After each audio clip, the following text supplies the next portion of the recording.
할렐루야. 앞에 초가 보이시죠? 오늘부터 저희가 대림절을 시작을 하게 되는데 여전히 이 세상은 정말 경제적인 환파가 계속되고 있습니다. 전쟁도 곳곳에 분쟁과 내전도 끝나지 않았어요. 그런데 주님은 어떤 곳에 오시느냐? 여전히 혼란스럽고 어두운 이 땅 가운데 다시 오실 주님을 기다리는 절기가 바로 대림절인 줄 믿습니다.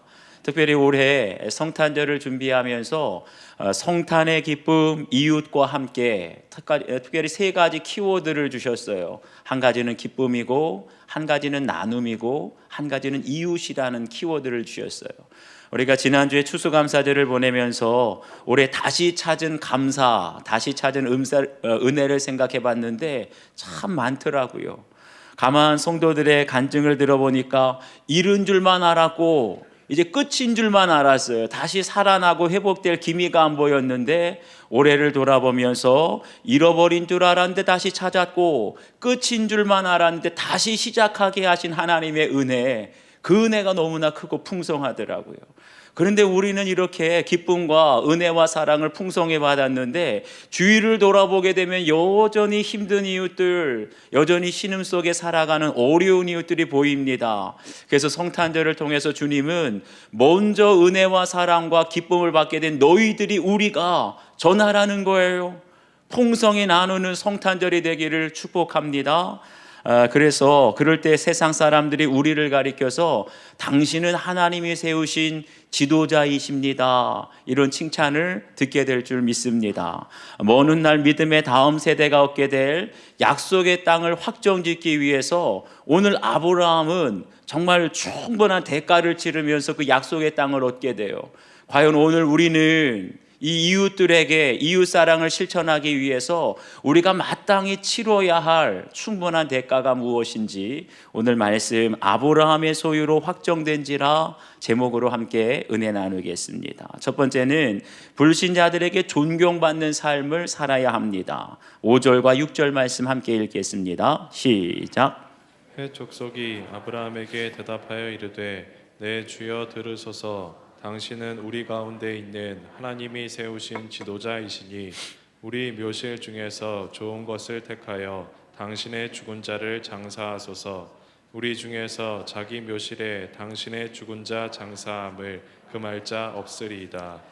아멘. 여기 보면 헷족 속의 아브라함에게 뭐라고 합니까? 내 주여 들으소서라고 말해요. 지난주에 살펴본 말씀을 보면 아브라함은 스스로 뭐라고 말하냐? 나는 나그네요 거류하는 자라. 한마디로 나는 외국인 근로자, 아주 비천한 사람입니다, 그렇게 말했죠. 그런데 정작 헷족 속은 아브라함에게 내 주여라고 말하고 있어요. 여기서 주라는 말은 그 당시에 절대 권력을 가진 통치자나 아니 사회에서 존경을 받는 아주 신분이 높은 그런 사람을 가리킬 때 주라고 합니다. 이게 뭘 말할까요?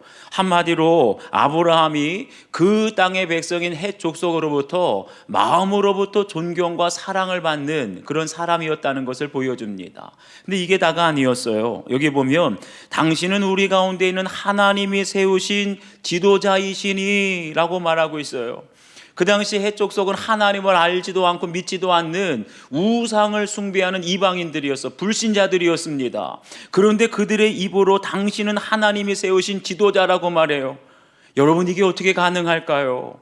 과연 아브라함에게서 어떤 모습을 보았길래 헷 족속 하나님을 알지도 못하는 불신자들이 이런 말을 했을까요? 그것은 다른 것이 아니죠. 한마디로 아브라함은 이방인들이, 하나님을 알지도 못하는 사람들이 보기에도 자신들과는 차원이 다른 삶을 살았던 것입니다. 그것이 무엇입니까? 바로 아브라함이 보이지 않는 하나님을 마치 눈앞에 보이시는 분처럼 그렇게 믿음으로 살았다는 거죠. 한마디로 말하면 바로 주님과 동행하는 삶을 살았던 것입니다. 눈에 보이지 않는 주님이 늘 나와 함께 하시는데 어떻게 거짓말을 하겠어요? 내 안에 주님이 늘 함께 하시는데 어떻게 혈기를 부리고 다른 사람들을 속이거나 미워하거나 남들이 보이지 않는 음란한 생각을 어떻게 품을 수가 있겠습니까? 눈에 보이지 않는 하나님이 아브라함의 눈에는 너무나 분명히 보이는 보이는 것처럼 생활하니까 오히려 남들보다 더 겸손하게 허리를 숙이면서 남들보다 더 진실한 마음으로 사랑하며 섬기게 된 줄 믿습니다. 그런 아브라함의 삶을 보게 되니까 믿음이 없는 해족속도 뭐라 그래요? 당신은 하나님이 세우신 지도자이십니다. 이런 고백이 들리게 되는 줄 믿습니다. 이건 우리도 들어야 될 말이에요. 이렇게 해족속이 마음으로부터 아브라함을 존경하고 사랑하게 되니까 아브라함 대하는 태도가 달라져요. 여기 보면 우리 묘실 중에서 좋은 것을 택하여 당신의 죽은 자를 장사하소서. 우리 중에서 자기 묘실에 당신의 죽은 자 장사함을 금할 자가 없으리이다. 지금 아브라함이 사랑하는 아내 사라가 죽어서 장사지를 찾고 있는, 매장지를 찾고 있는데 해족속이 뭐라 그래요? 우리 땅에서 가장 좋은 매장지를 선택하십시오. 당신이 무엇을 선택하든지 우리 중에 막을 자가 한 사람도 없습니다. 절대로 막지 않겠습니다. 이게 뭐예요? 한마디로 말하면 아브라함이 무슨 결정을 내리든지 무슨 말을 하든지 무슨 선택을 하든지 우리는 다 존중하고 따르겠습니다. 단순히 아브라함을 존경하고 사랑하는 것을 넘어서서 절대 신뢰하겠다는 거예요. 당신이 무슨 결정을 내든지 무슨 말을 하든지 우린 다 따르겠습니다. 반대하지 않고 따르겠습니다. 여러분, 이게 어떻게 가능하지요? 사람을 보고 하는 것이 아니라 아브라함과 함께 하시는 주님을 바라보게 될 때 이러한 경외하는 마음, 두렵고 따르는 마음이 이방인들 마음에도 생기게 되는 줄 믿습니다. 예전에 주중 한국 대사를 역임하신 김하중 장로님이 계세요.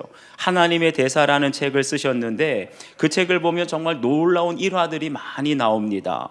그 중에 장로님은 이제 주중 한국 대사다 보니까 공산당의 아주 고위 인사들을 많이 만나게 되는데 공산당은 불신자예요. 하나님이 없다, 무신론자, 그런 사람들인데 그런 고위 인사들을 만나러 갈 때 하나님께서 김하중 장로님의 마음에 항상 주시는 메시지가 있었습니다.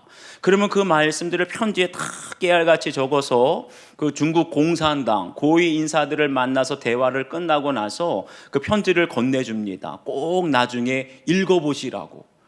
그러면 그 장로님의 편지를 읽은 공산당 고위 인사들이 깜짝 놀라는 거예요.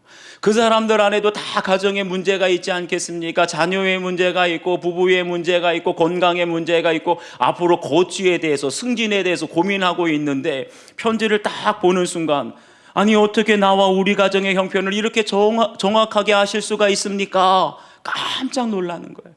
누구에게도 말한 적이 없는 비밀인데 그것을 정확하게 알 뿐만 아니라 앞으로 자녀들은 어떻게 될 것입니다. 앞으로 거취와 앞으로 승진이 어떻게 될 것입니다. 이 앞으로 일어날 일에 대해서도 정확하게 말해주는 거예요. 그러니까 하나님을 믿지도 않은 유물론자들, 불신자들, 공산당 고위 인사들이 그 김하중 장로님을 단순히 한국 대사로만 보는 것이 아니라 당신은 하나님의 대사이십니다. 존경하는 것을 넘어서서 오히려 두려워까지 했다는 거예요. 이분이 하는 말은 뭐든지 따라야 된다. 여러분, 이게 어떻게 가능할까요? 그 김하중 장로님이 항상 주님과 동행하면서 주님의 음성을 철저히 듣고 순종하게 될 때 아무리 하나님을 믿지 않는 불신자 공산당원이라 할지라도 우리와 함께 하시는 주님을 보게 되는 줄 믿습니다. 김하중 장로님만 그런 거 아니에요. 특별한 사람만 그런 게 아니라 우리 누구에게나 다 가능합니다. 제가 예수 동행 일기를 쓰고 나서부터 기도가 좀 달라졌어요. 언제부터인가 신방을 하거나 누군가 상담을 하기 전에 이렇게 기도합니다. 주님, 오늘 신방을 갑니다. 어떤 성도를 상담하러 갑니다.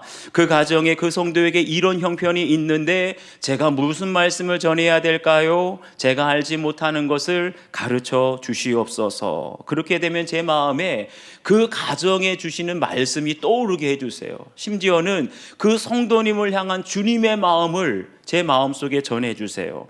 그리고 신방을 하고 상담을 하면서 저는 그냥 받은 말씀 그대로 저에게 떠오르게 해주셨던 그 마음을 그대로 전하게 되면 성도들이 깜짝 놀라세요. 그러면서 하시는 말씀이 목사님, 제 마음을 어떻게 이렇게 정확하게 하세요? 심지어 어떤 분은 목사님, 지금 꼭 주님이 저에게 말씀하고 계시는 것 같아요. 여러분, 제가 하는 것이 아닙니다. 제가 한 것은 오직 나는 죽고 예수로 살며 저의 생각과 감정대로 하는 것이 아니라 저의 생각과 감정을 철저히 내려놓고 그냥 받은 말씀대로만 전한 거예요. 주님께서 저에게 부어주신 마음만 전해주시게 되니까 성도들이 저를 통하여 주님의 음성을 듣고 저와 함께 하시는 주님을 보게 된 줄 믿습니다. 이렇게 우리가 주님과 동행하면서 변화된 삶을 살게 되면 우리를 바라보는 사람이 믿는 성도든지 불신자든지 우리와 함께 하시는 주님을 보게 될 때 당신은 하나님이 세우신 지도자이십니다, 이런 말을 듣게 될 줄 믿습니다. 여러분, 이번 성탄절이 그런 절기 되기를 바라요. 우리가 말과 행동이 달라서는 이런 말 들을 수 없어요. 오직 나는 죽고 예수로 살며 주님과 동행하게 될 때 세상 사람들이 우리와 함께 하시는 주님을 보게 된다면 당신은 진정 하나님이 세우신 하나님의 지도자이십니다, 이런 고백을 듣게 될 줄 믿습니다. 한번 적용해 보세요. 요즘에 주위 사람들, 불신자들로부터 어떠한 말과 평판을 듣고 있습니까? 어쩜 교회를 다녀도 그렇게 이기적이세요? 자기밖에 몰라, 이런 말을 들으십니까? 아니면 당신은 진정 하나님의 사람, 하나님이 세우신 지도자이십니다, 이런 말을 듣습니까? 하나님이 세우신 지도자라는 말을 듣기 위해서 내가 해야 할 차원이 다른 적용, 불신자들과 똑같으면 들을 수가 없어요. 그들과 차원이 다른 적용을 해야 할 것은 무엇인지 한번 묵상해 보십시오. 두 번째는 충분한 대가를 지불해야 합니다. 9절 말씀을 함께 읽겠습니다. 시작. 그가 그의 반머리에 있는 그의 막벨라 굴을 내게 주도록 하되 충분한 대가를 받고 그 굴을 내게 주어 당신들 중에서 매장할 소유지가 되게 하기를 원하노라 하매. 아멘. 앞에 6절을 보면 아직 사라의 매장지를 정하지도 않았고 가격을 흥정하지도 않았어요. 그런데 흥정을 시작하기도 전에 해족속이 뭐라고 하냐, 우리의 묘실 중에서 좋은 것을 택하여 장사하소서. 이 말은 아직 돈을 요구하지도 않아요. 돈을 받지도 않고 공짜로 거저 매장지를 주겠다는 거죠. 그런데 아브라함이 뭐라고 합니까? 소알의 아들 에브론에게 구하여 그의 만머리에 있는 막벨라 굴을 내게 주도록 하되 충분한 대가를 받고 그 굴을 내게 주소서라고 합니다. 여러분, 보통 사람들은 그냥 돈 받지 않을 테니까 그 땅 그냥 쓰세요. 그럼 뭐라고 생각하지요? 속으로 이게 웬 떡이냐? 그러면서 고맙게 잘 쓰겠습니다, 넙죽 받지요. 그런데 아브라함은 그렇게 하지 않았다는 거예요. 그냥 공짜로 준다고 하니까 감사하긴 하지만 그래도 저는 충분히 대가를 주고 그 땅을 사겠습니다, 이렇게 말하는 거예요. 그러니까 그 땅의 주인이었던 에브론이 뭐라고 합니까? 우리 15절과 16절 함께 읽겠습니다. 시작. 내 주여, 내 말을 들으소서. 땅값은 은 400세겔이나 그것이 나와 당신 사이에 무슨 문제가 되리이까? 당신의 죽은 자를 장사하소서. 아브라함이 에브론의 말을 따라 에브론이 헷 족속이 듣는 데서 말한 대로 상인이 통용하는 은 400세겔을 달아 에브론에게 주었더니. 아멘. 그러니까 땅 주인이 뭐라 그래요? 그 땅은 은 400세겔입니다. 은 400세겔은 지금으로 보면 대략 약 4.6kg 정도 되는데 지금은 은값이 그렇게 귀하지 않아요. 그런데 이 당시로 보면 어떨까요? 은 가격은 은은 아주 귀하고 땅은 아주 그냥 싸죠. 그 당시 시세로 보면 은 400세겔은 아주 비싼 가격이었어요. 그러니까 처음에는 그냥 쓰세요, 돈 안 받을 테니까 그냥 쓰세요, 선심을 쓰는 것 같더니만 이제 산다고 하니까 뭐라 그래요? 본심이 드러나는 거죠. 감춰져 있던 본심이. 그 땅의 시세는 은 400세겔입니다. 그러면서 하는 말, 그것이 나와 당신 사이에 무슨 문제가 되리까? 이것을 조금 더 피부에 와닿게 해석을 하면 이런 뜻이에요. 그렇다고 해서 내가 어떻게 당신에게 그 땅의 시세대로 다 받겠습니까? 그냥 쓰세요. 여러분, 이런 사람이 정말 무서운 사람 아닙니까? 그냥 이게 칼만 안 들었지 완전 순날강도예요. 제가 이렇게 가만 생각해 보니까 이 에브론인 사람이 어떤 사람일까? 아마 외모가 굉장히 호감이 가는 얼굴이 아니었을까? 매너도 좋았을 거예요. 말투도 아주 친절하고 공손하게. 그러면서 시세는요 은 400세겔인데 제가 어떻게 다 받겠어요? 그냥 쓰세요. 완전히 겉으로는, 앞으로는 뭐라 그래요? 다 양보하는 것처럼, 공손하게 말하는 것처럼 보이지만 뒤로는 실속 다 챙기는 사람, 아주 무서운 사람이죠. 그러니 여러분 보세요. 세상 사람들이 그래요. 이렇게 처음에는 공손하게 다 공짜로 쓰세요. 돈 안 받을 테니까 그냥 쓰세요. 그거 만약 넙죽 받게 되었다면 여러분 그 땅의 해족속이 아브라함을 존경하고 당신은 하나님이 세우신 지도자이십니다, 이런 말 들을 수 있었겠어요? 그러니까 우리가 세상 사람들의 말을 넙죽 받으면 안 되고 무조건 공짜라고 좋다고 받으면 안 되고 분별할 수 있어야 합니다. 그러니까 아브라함이 뭐라고 말합니까? 에브론이 해족속이 듣는 데서 말한 대로 상인이 통용하는 은 400세겔을 달아 에브론에게 주었더니, 여러분 이 세상에 소중한 것은 공짜가 없어요. 반드시 소중한 대가, 충분한 대가를 치러야 비로소 내 것이 되는 줄 믿습니다. 아무리 소중한 것도 대가를 치르지 않고 공짜로 얻게 되면 그거 금방 다 잃어버리고 놓치게 되는 거예요. 아브라함은 그 앞에서 보게 되면 부엘세바 우물을 얻을 때도 어떡하죠? 아비멜렉이라는 그랄 왕과 맹세를 하게 될 때 공짜가 아니었어요. 7 암양 새끼 충분한 대가를 주고 부엘세바 우물을 얻게 되었을 때 그 땅에 에셀나무를 심고 영원히 아브라함의 소유가 되고 그 자손들에게 물려주게 된 줄 믿습니다. 지금도 보세요. 해족속은 계속 그냥 쓰세요, 공짜로 드릴게요. 그런데 거기에서 3번씩이나 말했지만 아브라함은 끝까지 에브론에게 은 400세겔 충분한 대가를 주게 되었을 때 정정당당하게 그 땅이 아브라함의 소유가 된 줄 믿습니다. 이렇게 약속의 땅을 얻기 위해서는 반드시 여러분 충분한 값을 치러야 돼요. 공짜 너무 좋아하시면 안 됩니다. 아무리 좋은 것, 아무리 소중한 것도 여러분 그 공짜로 줘보세요. 세미나도 공짜로 한다 그러면 대충 듣습니다. 그런데 충분한 대가를 치르게 되면 너무나 소중하게 집중하는 거예요. 그렇기 때문에 우리가 혹독한 고난을 통해서 값을 치르고 나면 비로소 그 가치 얼마나 소중한 줄을 알아서 그때에서야 비로소 진짜 내 것이 되는 것입니다. 자녀들을 키우면 그것을 더 분명히 알게 됩니다. 자녀들이 어렸을 때 그렇게 사달라고 마트 가면 그냥 움직이지를 않아요. 장난감 앞에서 이것도 사달라 저것도 사달라, 안 사주면 괜히 다른 집 아이들에 비해서 그냥 기가 죽을 것 같으니까 부모들은 다 그렇잖아요. 그냥 생활비 허리띠 졸라매가면서 사달라는 거 다 사주고 나면 그 아이들이 나중에 어떻게 하는 줄 아세요? 지 친구들한테 다 주고 있어요. 그냥 사달라는 대로 부모가 주니까 소중한 줄도 몰라요. 그래도 그러면 다행이죠. 어디서 잊어버려도 잃어버린 줄도 몰라요. 왜요? 부모들이 사달라는 대로 다 주니까 얼마나 소중한 줄 모르는 것이지요. 그러다가 자녀들이 좀 크면 이제 힘들게 아르바이트를 하면서 돈을 법니다. 아르바이트가 쉽지가 않더라고요. 맨날 욕먹는데요, 맨날 지적받고 자존심이 땅바닥에 떨어지고, 그렇게 고생을 하면서 충분한 대가를 치르면서 돈을 벌면 허투루 안 써요. 자기가 그렇게 힘들게 어렵게 욕먹으면서 아르바이트 해가면서 돈을 벌고 옷을 사보세요. 신발 한 켤레를 사보세요. 절대로 잃어버리지 않습니다. 얼마나 소중하게 생각하는지 그때에서야 비로소 진짜 자기 것이 되는 줄 믿습니다. 말씀도 그렇죠.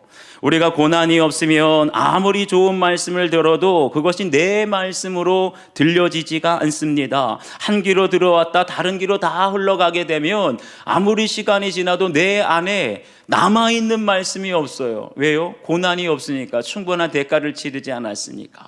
그런데 고난을 겪게 되면 육신의 질병의 고난, 물질의 고난, 자녀의 고난을 통해서 충분한 대가를 치르고 나면 그 다음에는 어떤 말씀을 듣더라도 어머, 저 말씀 나에게 주시는 말씀이네, 오늘 주시는 말씀을 또 우리 가정에 주시는 말씀이네, 모든 말씀이 하나같이 놓칠 게 없어요. 우리의 마음에 콕콕 새겨지는 하나님의 말씀, 내 말씀이 되는 줄 믿습니다.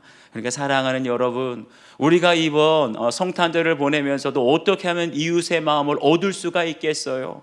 우리가 마땅히 치러야 할 그런 충분한 대가를 치르게 될 때 이웃 사랑, 섬김을 통하여서 그들의 마음을 얻고 그들 가운데 우리가 하나님이 세우신 지도자요 사람이라는 각인을 시키게 될 줄 믿습니다. 한번 적용해 보십시오.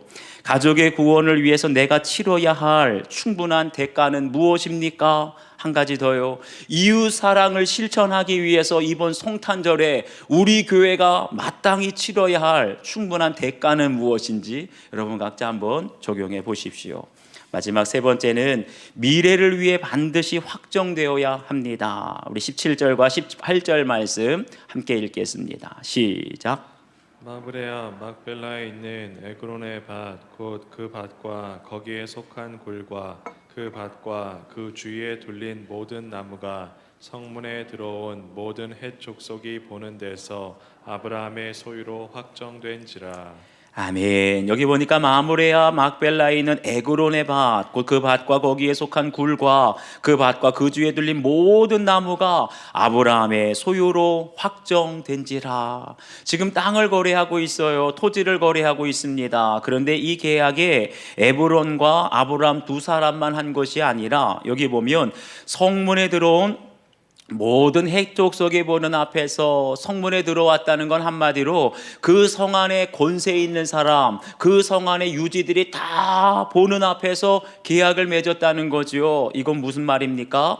한마디로 합법적인 절차를 통해서 공개적으로 모든 사람들 다 보는 앞에서 이 땅은, 이 매장지는 아브라함의 소유로 확정되었노라 공표를 했다는 거예요.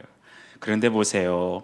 아브라함이 왜 이렇게까지 그 당시에 시세보다 정말 말로 할 수 없을 정도로 말도 안 되는 비싼 값을 주고 이 막벨라굴을 사게 되었을까요?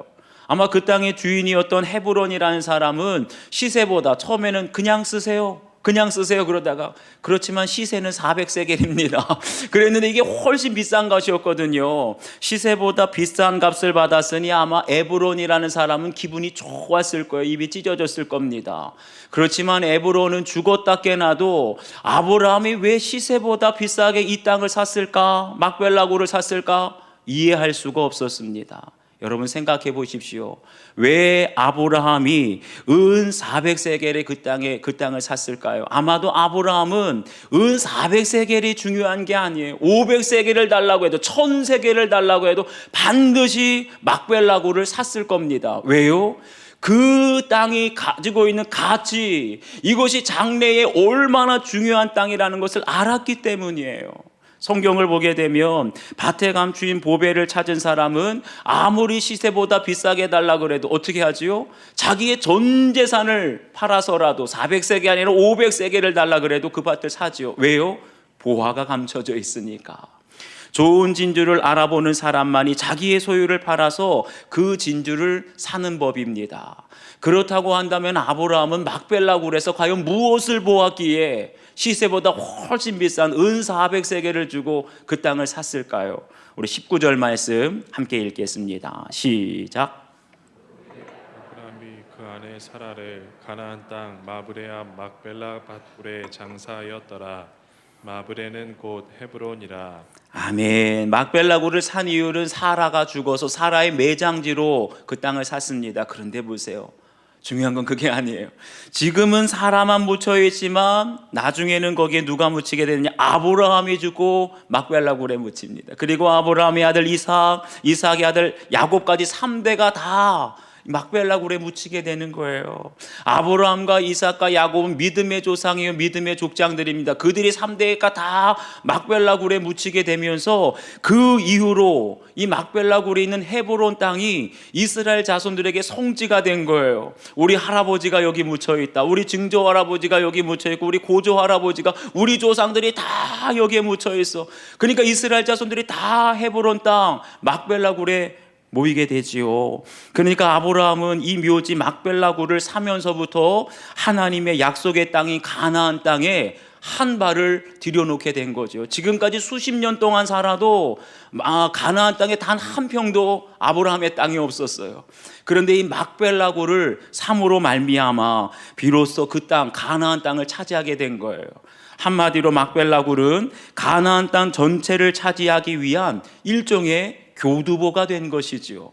여러분, 교두보라는 말을 들어보셨습니까? 원래는 건축 용어인데 교량과 같이 어떤 길목에 진입하기 위해서 필요한 발판을 뜻해요. 어떤 교량 다리를 만들게 될 때 그걸 짓기 위해서 조그만 모퉁이 땅, 그런데 그것을 통해서 다리가 놓여지고 새로운 길이 만들어지고, 이것이 나중에는 군사용어가 되는데, 군사용어로 사용할 때는 적지에 공격해 들어가기 위해서 해안이나 강 저편에 마련한 발판이 되는 공간. 이 교두보는 아주 작은 땅이에요.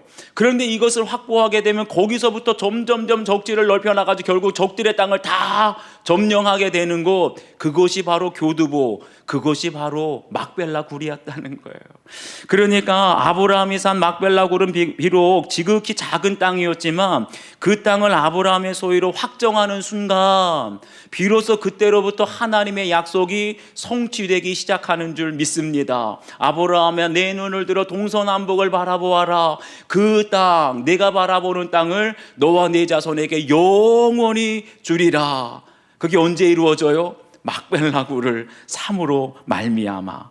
그래서 400년 후에 이스라엘 자손이 출애굽을 해서 가나안 땅 전체를 차지하게 되는데, 그때 그 교두보가 무엇이었냐? 바로 헤브론에 있는 막벨라 굴, 그 조그마한 땅을 통해서 점점점 가나안 땅 전체를 차지하게 된 것이지요. 지금은 보이지 않지만 믿음으로 바라보고 믿음의 다음 세대를 위해서 은 400세겔, 그거 아까워하면 안 돼요. 시세가 비싸다고 아까워하면 그 땅을 얻지도 못하고 가나안 땅을 얻지도 못합니다. 그렇지만 은 400세겔을 아까워하지 않고 하나님의 약속의 땅 가나안 땅을 얻게 될 때 후손들을 위해서 영원히 물려주게 될 약속의 땅이 되는 줄 믿습니다. 여러분에게 후손들을 위해서, 우리 사랑하는 이웃들을 위해서 우리가 얻어야 될 약속의 땅, 그것을 위해서 내가 투자해야 할 은 400세겔은 무엇인지 한번 묵상해 보세요. 병원을 개원한 후에 탈세하다가 세금 폭탄을 맞고 회개하여 하나님의 백성으로 살게 되었다는 한 성도님의 큐티인 간증입니다. 저는 부푼 꿈을 안고 병원을 개원했는데 병원 위치한 상가에 글쎄 대형 노래방, 안마 시술소, 모텔과 룸살롱, 나이트클럽 등 그야말로 세상의 중심과 같은 곳이었습니다. 병원이 되겠어요? 앞뒤로 위아래로 모텔에 룸살롱에 나이트클럽, 한마디로 해 쪽 속 한가운데 아브라함이 있는 것과 같았죠. 저는 불안한 마음에 매일 새벽마다 말씀을 묵상하며 병원이 하나님 나라가 되기를 기도했는데, 하나님의 은혜로 윤락시설들이 다 사라지고 그 자리에 예식장, 학원, 독서실 등이 들어와서 밝고 활기찬 분위기로 바뀌었습니다. 하나님의 응답이죠. 그러면 감사해야 되는데 이때 꼭 마음이 변해요. 그러나 저는 돈을 많이 벌게 되자 그 돈이 내 땀으로 번 돈이라고는 생각이 들어서 세금 내는 것이 아까워 탈세를 하였습니다. 교회에서는 성실한 집사로 경건한 모양을 보였지만 집과 병원에서는 내 마음대로 생활하며 하나님의 말씀과 분리된 생활, 탈세하는 생활을 했는데 꼭 꼬리가 잡혀요. 결국 병원에 세무조사가 나오게 되어 5년간 탈세한 추징금, 벌금 등 세금 폭탄을 맞게 되었습니다. 이게 바로 충분한 대가였지요. 그때 교회 지체들은 말씀으로 이 사건을 해석해 주었고 이 사건이 나에게 꼭 있어야 할 일임을 깨닫게 되었습니다. 그전엔 말씀이 안 들렸는데 고난을 당하게 되니까 말씀이 들려요. 꼭 있어야 될 사건이구나. 하나님은 저의 모든 삶에 함께 하시며 저를 통해서 하나님의 영광이 드러나기를 원하셨습니다. 그것이 무엇이겠어요? 바로 하나님이 세우신 지도자이십니다. 불신자들에게 그런 말을 들어야 되는데 맨날 탈세하니까 들을 수 있겠습니까? 그래서 저는 하나님이 거하시는 성막을 짓는 마음으로 병원 로비에 큐티인과 신앙서적을 비치하고 TV에도 예배 영상이 나오도록 하였습니다. 여러분, 어떤 병원에서 TV 화면에 예배가 나오겠어요? 한마디로 병원을 교회처럼 만든 거예요. 고난을 당하고 나니까. 그동안 소득이 내 것이라는 생각에 11조 생활을 제대로 하지 않았는데, 탈세까지 했는데 11조는 제대로 드렸겠습니까? 그런데 모든 것이 하나님의 것이라는 신앙 고백으로 11조 생활을 시작하게 되었습니다. 한마디로 충분한 대가를 이제 치르게 된 것이지요. 죄만 짓는 죄 공장인 저에게 찾아오셔서 하나님 나라의 백성으로 살게 해주시니 감사합니다. 이분의 적용은요, 부끄러운 과거인 탈세 사건을 숨기고 감추는 것이 아니라 주님을 전하는 구원의 약재료로 쓰겠습니다. 탈세, 세금 폭탄을 받게 되었지만 오히려 돌아오게 된 것이 은혜라는 거예요. 그래서 철저히 이제는 내가 땀 흘려서 돈 번 것이 아니라 하나님의 은혜가 없이는 아무리 많이 벌어도 세금 폭탄 받으면 그 몇 배를 다 거두어 가세요, 하나님이. 그때서야 철저히 11조를 지키게 되면 하나님이 그 산업과 가정에 복을 주실 줄 믿습니다. 여러분도 한번 적용해 보세요. 믿음의 다음 세대 영적 후사를 세우기 위해서 지금 당장 물질을 투자하며 내가 확정해야 할 약속의 땅은 무엇입니까? 은 400세겔 시세보다 많다고 아까워하지 마세요. 우리의 다음 세대, 우리의 자녀들의 구원을 위해서 아낌없이 드리게 될 때 가정 안에 구원의 역사가 있게 될 줄 믿습니다. 함께 기도하겠습니다. 아버지 하나님,